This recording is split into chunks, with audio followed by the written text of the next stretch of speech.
Halo, Assalamualaikum warahmatullahi wabarakatuh. Perkenalkan kami dari kelompok 3 yang beranggotakan 2 orang. Saya Meli Malihatur Rusdia dan satu lagi Popi Nur Oktavian. Nah, baik, di sini kami akan memaparkan materi yang telah kami diskusikan, yaitu mengenai gangguan bahasa komunikasi anak usia dini. Nah, langsung saja mungkin ke pemaparan yang pertama yang akan disampaikan oleh saya sendiri. Oke, baik, di sini ada gangguan komunikasi bahasa. Nah, gangguan komunikasi bahasa ialah masalah pada kemampuan untuk menerima, mengirim, memproses, dan juga memahami konsep komunikasi. Nah, dalam hal ini, konsep komunikasi bisa berupa komunikasi verbal, nonverbal, dan juga simbol grafis. Nah, gangguan komunikasi bisa terjadi pada anak-anak, orang dewasa, atau orang yang pernah mengalami cedera otak. Nah, gangguan bahasa atau bicara adalah adanya masalah dalam komunikasi dan bagian-bagian yang berhubungan dengannya seperti fungsi organ bicara, keterlambatan dan kelainan yang mungkin bervariasi dari yang ringan sampai yang berat atau dari yang tidak ada pengaruhnya terhadap kehidupan sehari-hari sampai yang tidak mampu untuk mengeluarkan suara atau memahami dan mempergunakan bahasa. Nah, hal tersebut dapat berpengaruh cukup berat terhadap seluruh aspek kehidupan anak. Nah, kelainan komunikasi dan juga bahasa dapat timbul sebagai dampak dari adanya kelainan kognitif, neurologis dan juga fisik. Nah, gangguan bicara terdiri dari masalah artikulasi, suara kelancaran bicara atau gagap, afesia, kesulitan dalam menggunakan kata-kata, biasanya itu akibat cedera otak serta keterlambatan dalam berbicara. Nah, keterlambatan dalam berbicara dapat disebabkan oleh beberapa faktor, termasuk faktor lingkungan atau hilangnya pendengaran. Nah, jika seseorang tidak dapat berkomunikasi dengan sesamanya secara sempurna, maka mereka dapat dikatakan mengalami gangguan atau kelainan bahasa. Nah, gangguan bahasa ini dapat terjadi jika komunikasi seseorang itu menyimpang jauh dari bahasa yang digunakan oleh anak normal. Nah, selanjutnya yaitu klasifikasi anak dengan gangguan bahasa komunikasi. Nah, gangguan berbahasa secara biologis disebabkan karena ketidaksempurnaannya organ. Contohnya yaitu yang dialami oleh anak tunarungu, tunanetra, dan penyandang gangguan mekanisme berbicara lainnya. Nah, di sini ada dua klasifikasi. Yang pertama itu gangguan akibat ketidaksempurnaan organ. Contohnya pada penderita anak tunarungu. Nah, pendekatan modern yang digunakan untuk mendidik anak tunarungu yaitu dengan memprioritaskan pada pengajaran bahasa isyaratnya. Dengan menggunakan bahasa isyarat sebagai bahasa ibu, anak tunarungu kemudian memahami bahasa lisan dan bahasa tulis sebagai bahasa kedua. Nah, sekarang ini anak tunarungu diajarkan pemahaman membaca gerak bibir yang lebih ditekankan. Seperti waktu kemarin kami observasi di SLB, kami melihat anak tunarungu diajarkan untuk memahami komunikasi dengan melihat gerak bibir. Nah, namun demikian, bagi penderita tunarungu dengan kerusakan pendengaran yang lebih parah atau yang sangat parah, hanya dapat diajarkan dengan bahasa isyarat saja. Nah, kemampuan anak tunarungu memahami bahasa isyarat sama cepatnya dengan kemampuan anak normal belajar bahasa. Bahkan kemampuan memproduksi ujaran pada anak tunarungu justru lebih cepat dibandingkan dengan anak normal lainnya. Mengapa demikian? Karena bahasa isyarat tidak membutuhkan jeda nafas untuk berpikir dan tidak membutuhkan perbedaan mekanisme artikulasi organ bicara sebagaimana bahasa lisan.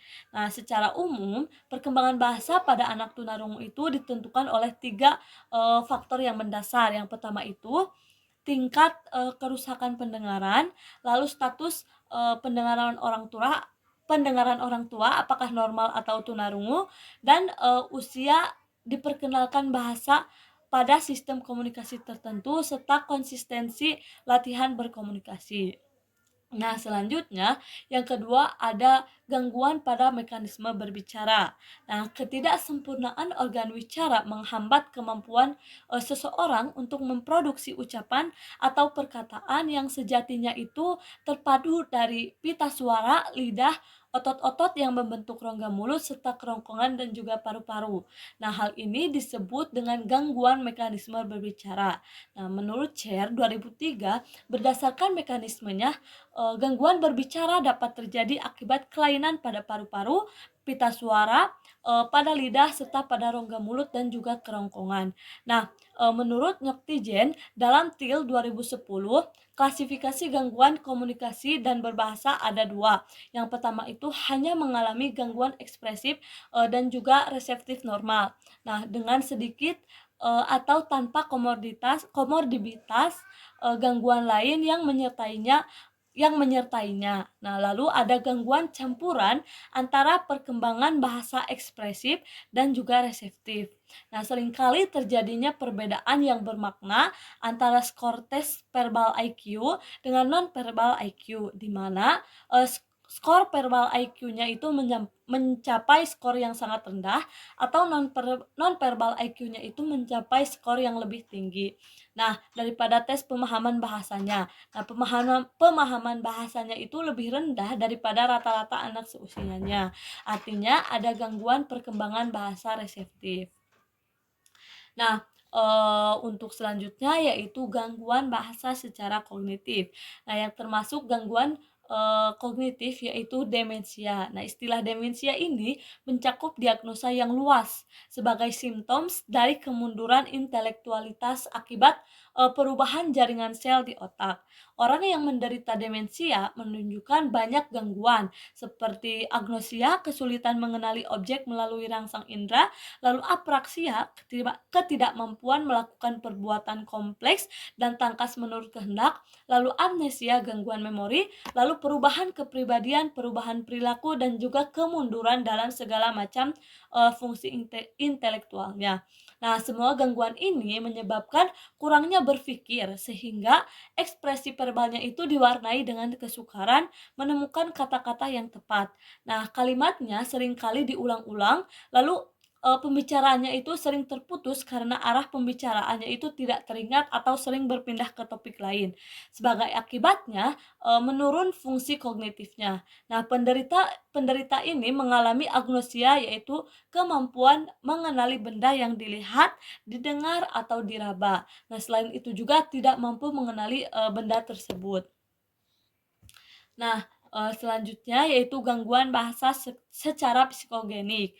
Nah, gangguan ini bersifat lebih ringan, karena itu lebih tepatnya disebut sebagai variasi cara berbicara yang normal sebagai ungkapan dari gangguan mental. Nah, modalitas mental ini terungkap dari nada, intonasi, intensitas suara, lafal, dan juga diksi.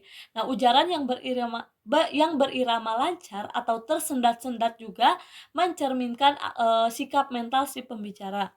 Nah, gangguan psikogenik ini antara lain seperti berbicara manja, berbicara kemayu, gagap, dan juga latah. Nah, selanjutnya ada gangguan berbahasa secara linguistik. Nah, yang dimaksud dengan gangguan bahasa secara linguistik yaitu ketidakmampuan dalam memperoleh dan memproses informasi linguistik. Nah, di atas telah disinggung bahwa gangguan berbahasa itu yang berkembang dari kelainan sejak lahir. Nah, kelainan ini dapat berimbas pada beberapa hal seperti masalah kefasihan. Nah, pada sebagian penutur, masalah ini lebih banyak bersifat psikologis, misalnya yang terjadi pada orang yang gagap dan juga latah. Nah, pada penutur lain, masalah ini bersifat fisiologis yang menyangkut kesalahan formasi dan pengolahan organ artikulasi seperti mulut, lidah, langit-langit, pangkal, tenggorokan, dan juga lainnya. Lalu yang kedua, masalah bahasa tulis atau aleksia disleksia. Masalah ini dialami oleh penyandang aleksia. Nah, aleksia atau yang lebih populer disebut disleksia merupakan gangguan berbahasa yang menyebabkan kesulitan membaca, menulis, atau mengolah informasi. Nah, informasi secara tertulis. Nah, gangguan ini jika terjadi pada orang dewasa timbul sebagai akibat kerusakan pada jaringan otak yang sangat menentukan kemampuan membaca, menulis, dan juga mengeja. Nah, kerusakan tersebut seringkali disebabkan timbul masalah tumbuh kembang dapat terjadi karena penyumbatan pembuluh darah atau stroke, kecelakaan, trauma kepala, dan adanya tumor otak atau efek pembedahan otak. Nah, mungkin sekian pemaparan dari saya, mohon maaf apabila ada kesalahan. Mungkin untuk selanjutnya pemaparan yang kedua yang akan dipaparkan oleh Poppy Octavian, saya persilahkan. Assalamualaikum warahmatullahi wabarakatuh. Perkenalkan, nama saya Poppy. Saya dari kelompok 4. Di sini saya akan menjelaskan tentang penyebab gangguan berbahasa pada anak usia dini. Mungkin materi sebelumnya sudah dijelaskan oleh Meli. Nah, untuk sekarang penyebab gangguan berbahasa pada anak usia dini. Nah, kebanyakan anak-anak dievaluasi dalam konteks sistem pendidikan mempunyai kelainan komunikasi fungsional. Nah, salah satu penyebabnya yaitu karena adanya ketidaknormalan sebelum lahir, lalu kecelakaan prenatal, tumor, dan masalah dengan sistem syaraf atau otak atau mekanisme bicara itu sendiri. Nah, pengaruh dari gen yang mempengaruhi embrio atau janin termasuk sinar X, virus, obat-obatan, dan lain-lain. Nah, di sini ada 3 kategori gangguan berbahasa atau berkomunikasi pada anak usia dini. Yang pertama itu ada gangguan berbicara, lalu yang kedua gangguan pendengaran, dan yang ketiga gangguan akibat kondisi tertentu. Nah, untuk yang gangguan pendengaran itu disebabkan oleh gangguan berbicara itu disebabkan oleh masalah artikulasi, gangguan bersuara, masalah kefasihan gangguan. Yang keempat ada afasia karena ketidaksempurnaan perkembangan otak, dan yang terakhir ada keterlambatan bicara yang dipicu faktor lingkungan, gangguan pendengaran, atau gangguan tumbuh kembang. Nah, untuk selanjutnya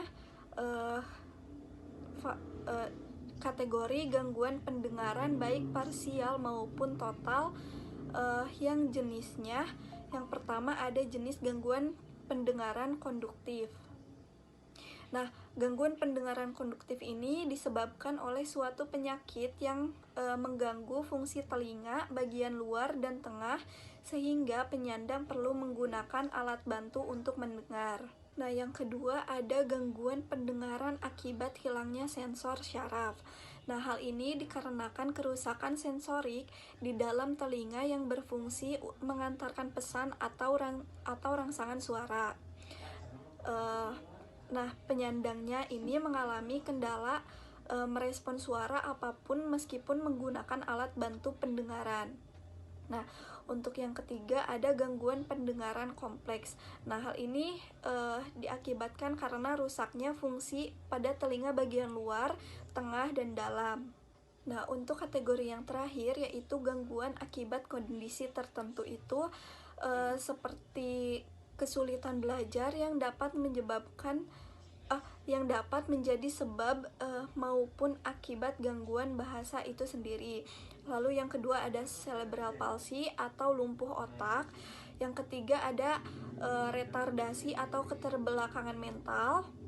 Dan yang terakhir ada bibir sumbing. Nah, pada saat belajar bicara dapat disebabkan oleh beberapa faktor. Di antaranya yaitu keterbatasan pendengaran, lalu keterlambatan perkembangan jaringan otot organ wicara sehingga anak kesulitan menggerakkan otot wicara dengan cepat untuk menghasilkan suara. Lalu yang selanjutnya ada keterlambatan pemahaman bahasa orang dewasa yang perkataannya itu panjang dan rumit. Lalu yang keempat ada kurang berinteraksi dengan orang lain, terlalu pasif dalam pergaulan sosial, lalu terlalu mengandalkan komunikasi nonverbal yang efektif diterapkan di rumah tetapi tidak diterima di masyarakat. Jadi karena itu anak akan malas untuk mencoba menggunakan kata-kata.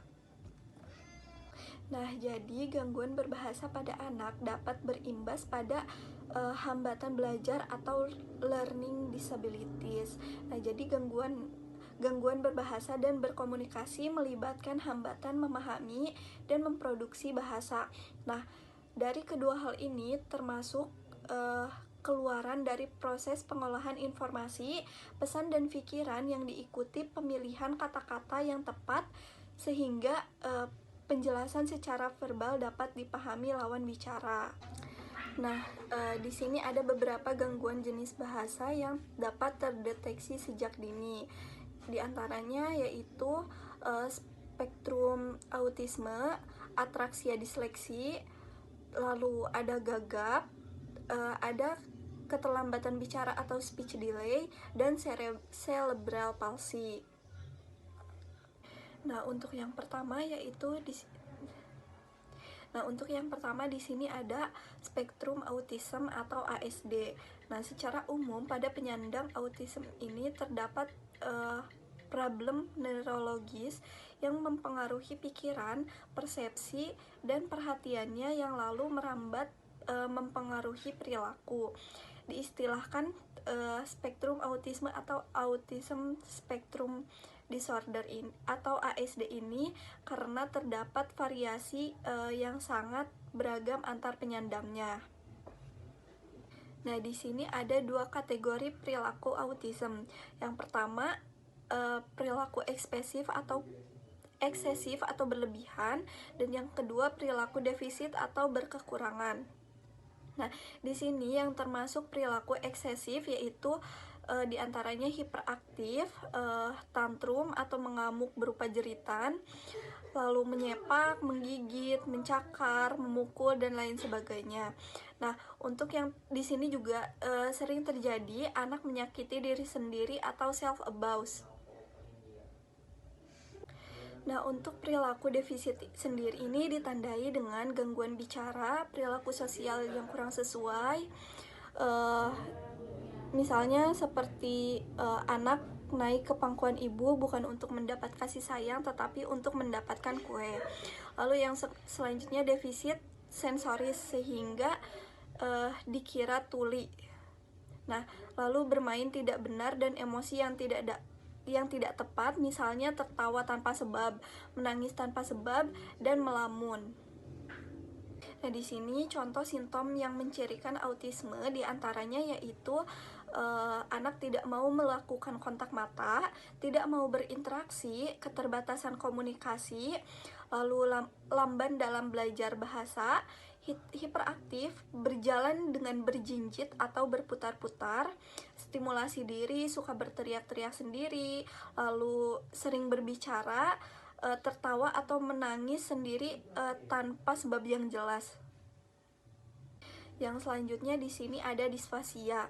Nah, disfasia ini adalah gangguan perkembangan bahasa yang tidak sesuai dengan perkembangan kemampuan anak yang seharusnya.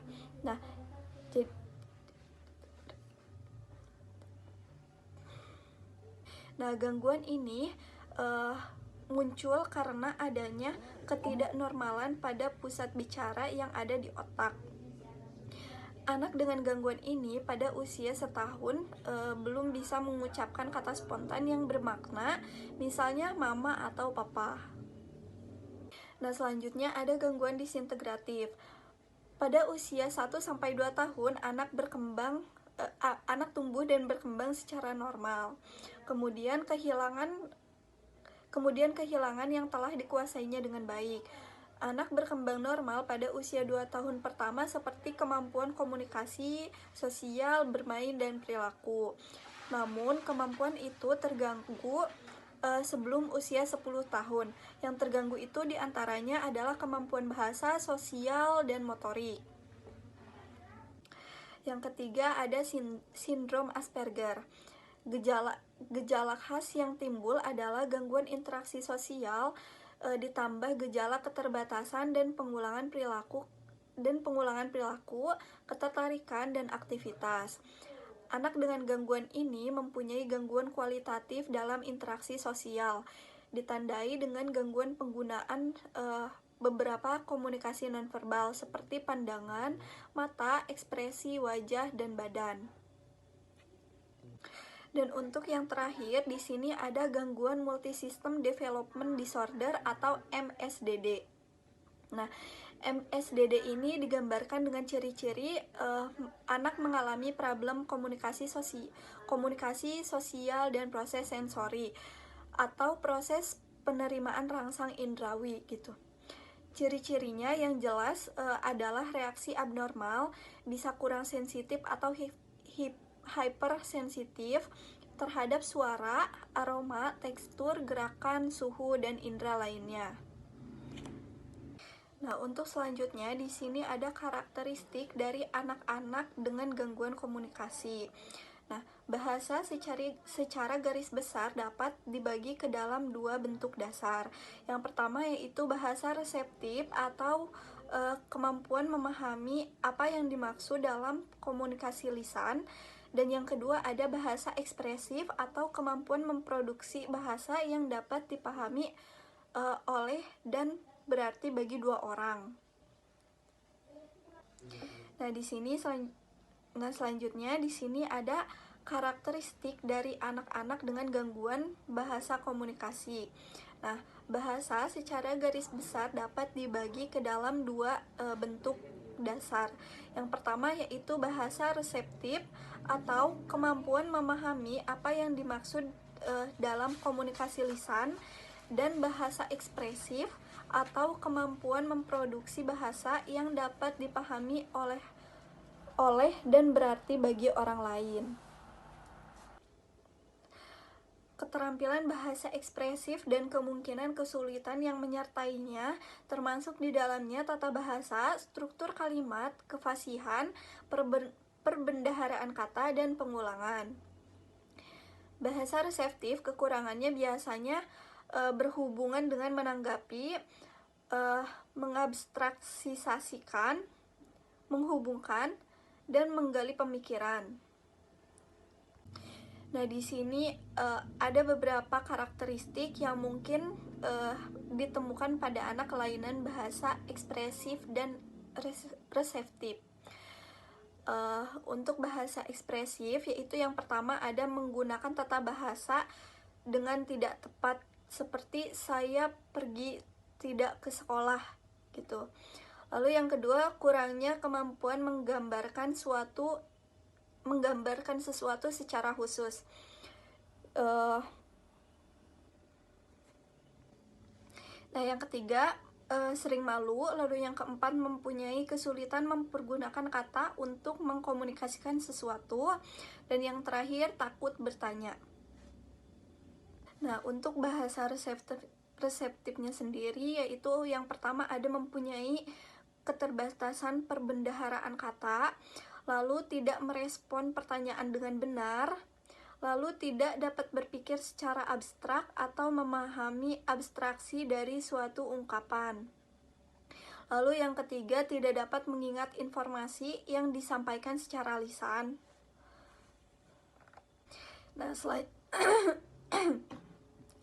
Nah, selanjutnya di sini ada penanganan, pelatihan, dan pembelajaran bagi anak dengan gangguan bahasa dan komunikasi.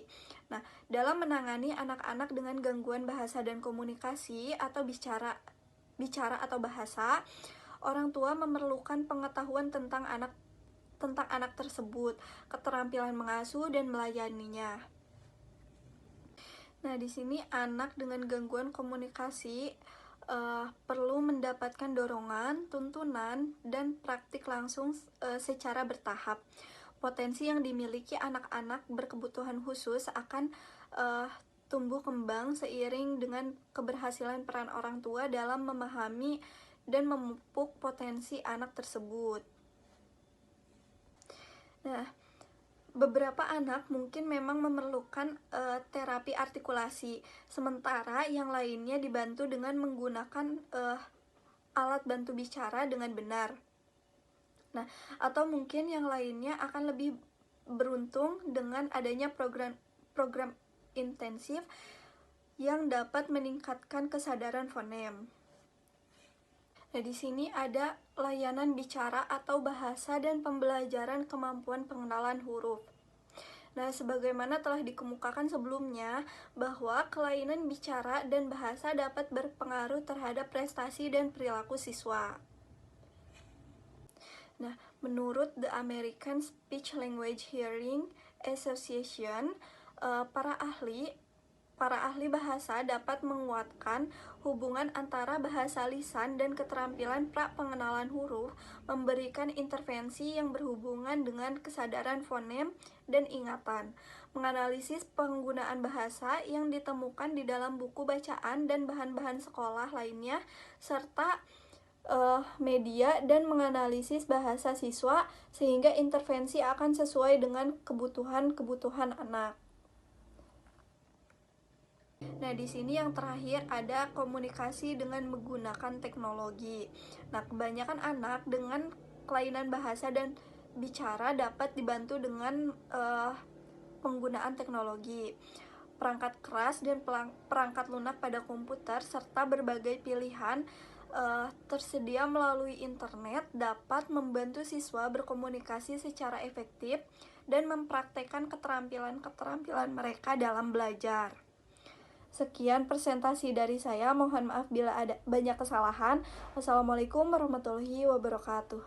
Oke, baik teman-teman, mungkin itulah pemaparan dari kami berdua. Mohon maaf apabila ada kesalahan yang disengaja maupun tidak disengaja. Mungkin untuk selanjutnya yaitu sesi tanya jawab. Apabila ada teman-teman yang ingin ditanyakan, bisa ditulis di kolom komentar. Terima kasih. Wassalamualaikum warahmatullahi wabarakatuh.